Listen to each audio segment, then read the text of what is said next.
د لوی او بخښونکي څښتن تعالی په نامه ګرانو زده کوونکو د هر څه د مخه خپل سلامونه او نیکې هیلې تاسو ته وړاندې کوم.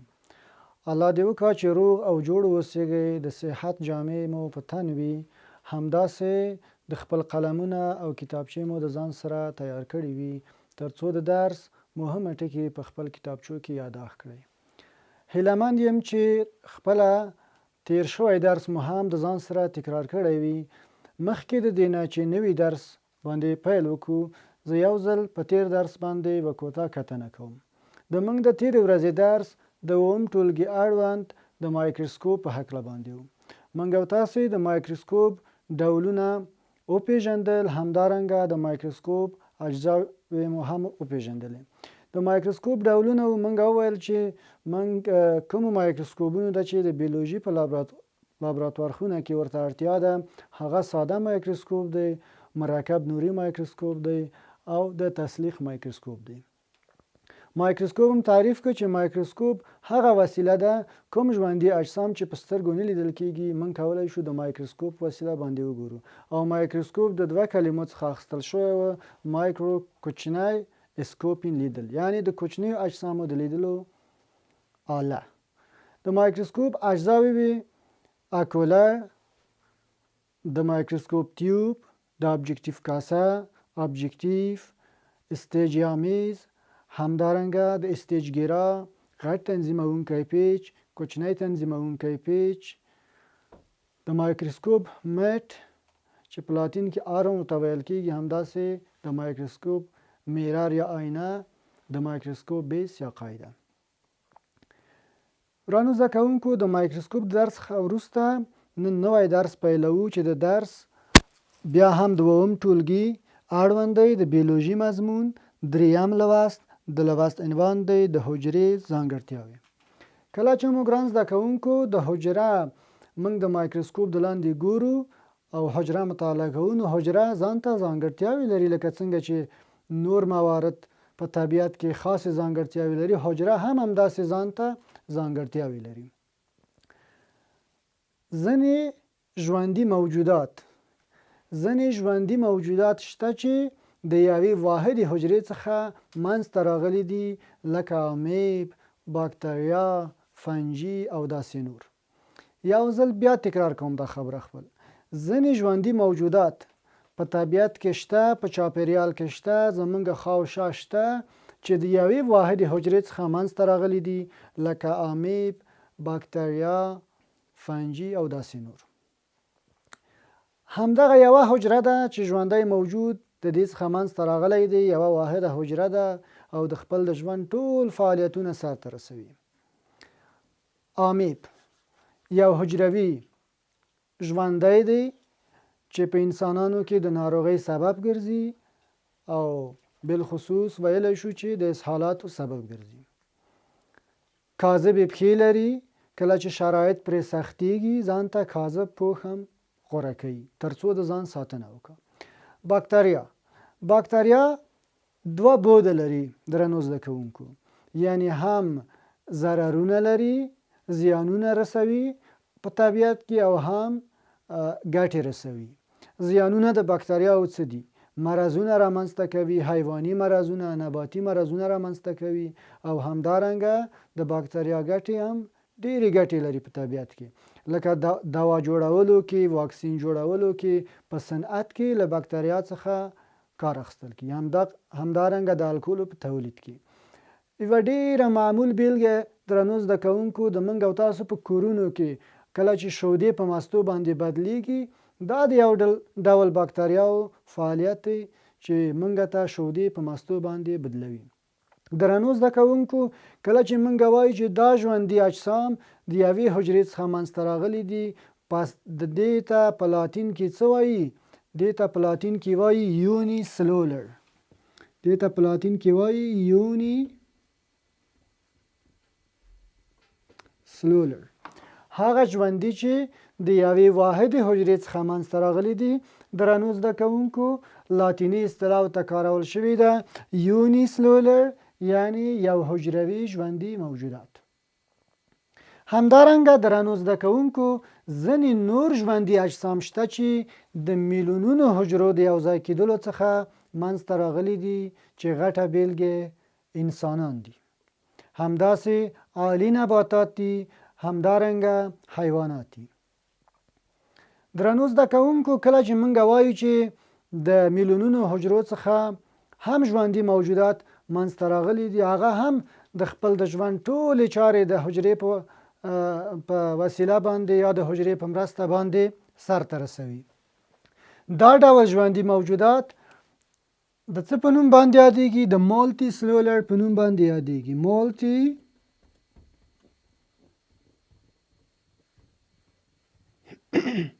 سلولر هغه ژوندي موجودات چې د میلیونونو حجرو د یوځای کېدلو څخه منځته راغلي دي، هغو ته موږ دا اصطلاح کاروو درنو زده کوونکو، مالټي سلولر، یعنی څو حجروي ژوندي موجودات.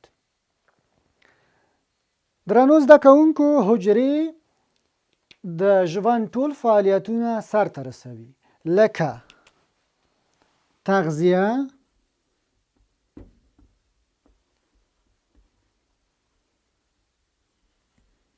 تنفس،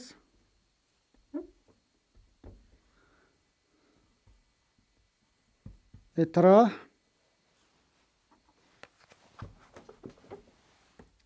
طرحه کول، همدارنګه او ډیرښت.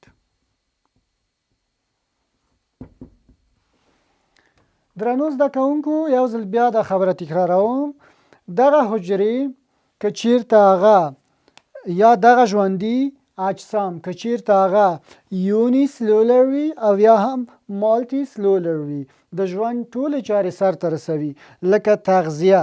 تغذیه څه شی ده؟ یعنی خواړه خوري، خواړه لاسته راوړي، همدارنګه خواړه تولیدوي. تنفس کوي، یعنی نفس اخلي.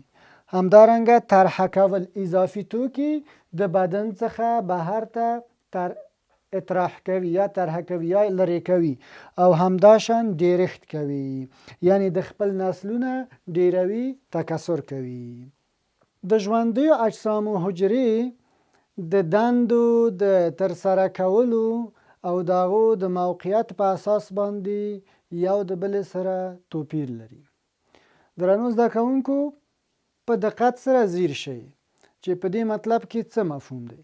دا په دې مفهوم چې د یوه حجره یوه دنده سرته رسوي او بله حجره بله دنده سرته رسوي. د یوې حجرې موقعیت په یو ځای کې دی او د بلې حجرې موقعیت په بل ځای کې دی. لکه زه کولی شم د انسان په جسم کې تاسو ته دا مثال واضح کړم.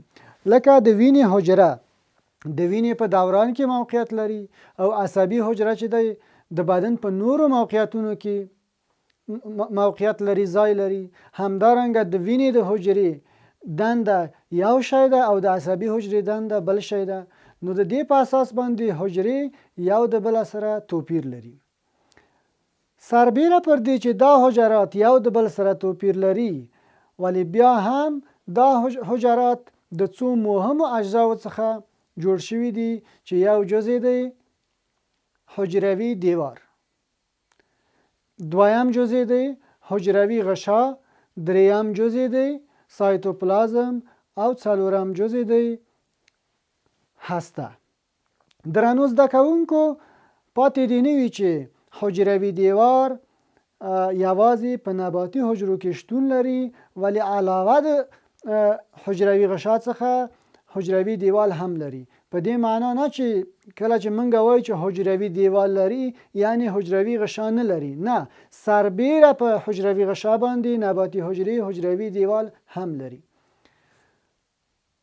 ګرانو زده کوونکو، د حجروي دیوال سایتوپلازم همدارنګه د هستې په هکله به په راتلونکي درس کې مفصل خبرې وکړو، خو اوس یو ځل بیا خپل درس باندې یو مرور کوو. ما ویل دریم لوست د لوست عنوان و د حجرې ځانګړتیاوې. ځینې ژوندي موجودات شته چې د یوې واحدې حجرې څخه منځته راغلي دي او هغه ژوندي لکه آمې، باکتریا، فنجي او داسې نور دي چې د خپل د ژوند ټولې چارې د هماغه یوې واحدې حجرې په وسیله باندې سرته رسوي. دې ژوندیو ته کومه اصطلاح کارول شوې ده؟ دې ژوندیو ته د یونی سلولر اصطلاح کارول شوې ده. خو ځینې نور ژوندي اجسام شته چې میلیونونو حجرو څخه منځته راغلي دي او دا ژوندي اجسام لکه انسانان، حیوانات او عالی نباتات چې د میلیونونو حجرو څخه منځته راغلي دي او دوی هم د خپل د ژوند ټولې چارې په مخ وړي او دوی ته د مالټي سلولر یا د څو حجروي ژوندیو اجسامو اصطلاح کارول شوې ده. موږ وویل چې حجرات د دندو د ترسره کولو او د موقعیت په اساس باندې یو تر بل سره توپیر لري. خو دا توپیرونه په څه کې دي ګرانو زده کوونکو؟ زه ښه وضاحت ورکوم په دې برخه کې. دا توپیرونه په دې کې دي چې یوه حجره یوه دنده سرته رسوي، بله حجره بله دنده سرته رسوي، همداسې د یوې حجرې ځای په یو ځای د بدن کې دی، د بلې حجرې ځای په بل ځای د بدن کې دی. نو د حجرې جوړښت د دې توپیرونو په اساس باندې فرق لري، یعنی د یوې حجرې جوړښت به یو شان وي او د بلې حجرې جوړښت به بل شان وي. کومه چې یوه دنده سرته رسوي هغه به یو ډول جوړښت لري، خو کومه حجره چې بل ډول دنده سرته رسوي هغه به بل ډول جوړښت لري. کومه حجره چې د جسم په یوه موقعیت کې شتون لري د هغې جوړښت به یو ډول وي، او کومه حجره چې د بدن په بلې برخه کې شتون لري نو د هغې جوړښت به بل ډول وي. نو همدارنګه حجرې سربیره پر دې چې دا توپیرونه لري، خو بیا هم دا حجرې د څو مهمه جزونو څخه جوړې شوي دي، یعنی څو مهمې اجزاوې لري چې دا اجزاوې دي: یو حجروي دیوال، دوهم حجروي غشا،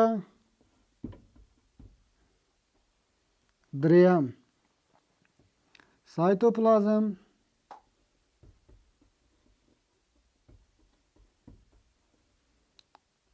څلورم هسته.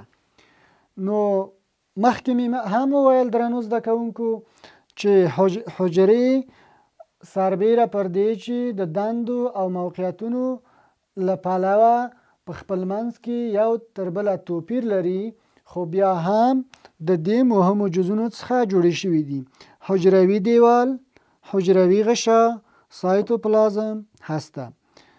حجروي دیوال یوازې په نباتي حجراتو کې شتون لري، ولی سربیره د حجروي غشا حجروي دیوال هم حجرات لري، یعنی حجروي دیوال بیرونی برخه ده او د دننه خواته بیا حجروي غشا ده.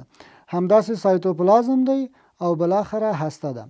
ګرانو زده کوونکو، تاسو نه مې هیله دا ده چې د نن ورځې درس خپل کورونو کې وار وار د خپل د ځان سره تکرار کوئ، مطالعه کوئ، او تاسو درنو زده کوونکو ته یوه سپارښتنه کوم چې هر کله د راتلونکي ورځې دپاره درس وایئ یا د راتلونکي ورځې دپاره چې تاسو کوم لوست شروع کیږي، تاسو هغه درس یا هغه لوست مخکې نه د خپل په کورونو کې مطالعه کوئ، فکر پې وکئ، د ځان سره پوښتنې مطرح کوئ، او وروسته کله چې تاسو ته درس وړاندې کیږي ان شاء الله چې تاسو سره به هغه مخکې مطالعه کول د درس ډیره مرسته وکړه. تاسو په پاک الله سپارم. ښه ورځ ولرئ.